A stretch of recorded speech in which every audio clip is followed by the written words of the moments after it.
ریشه اساسی اختلاف ها در عائله چیست؟ ریشه اساسی اختلاف ها در عائله این دوری از خداوند است. یکی از خودآگاهی انسان، دیگری از خودآگاهی انسان. اگر انسانی که خدا را بشناسد حق زن و فرزند را رعایت میکند.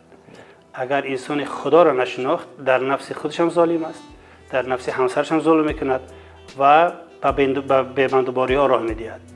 دیگر خودآگاهی انسان است. انسان اول باید خودش بشناسد. زندگی کسی به تلاطم نیست. در زمان جنگ‌های شهروندی شاهد حال بودیم که مردم در نوبت نان جان میدادند. مرد با یک کلوش کنده در سردی یا زن در نوبت نان می ایستاد تا صبح. سرسپرده و جانفدای فرزندش بود، سرسپرده و جانفدای زنش بود. زنها هم خیلی سرسپرده و جانفدا بودند.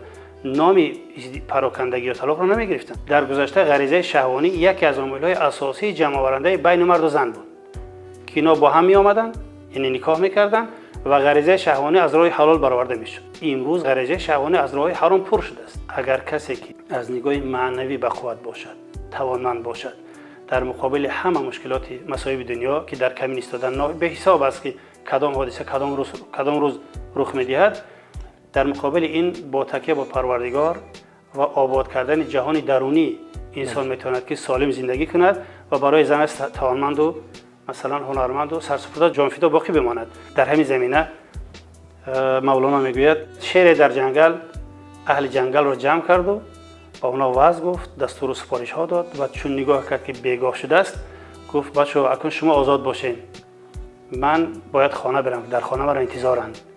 یک گاو آهسته آهسته پیشش میاد میگه شرمنده ما کردی، آبرو منو بردی، تو شاه جنگل هستی، تو چخیل در ملای آن اعلان میکنی که من در خانه انتظار هستم، تو سلطان جنگل هستی.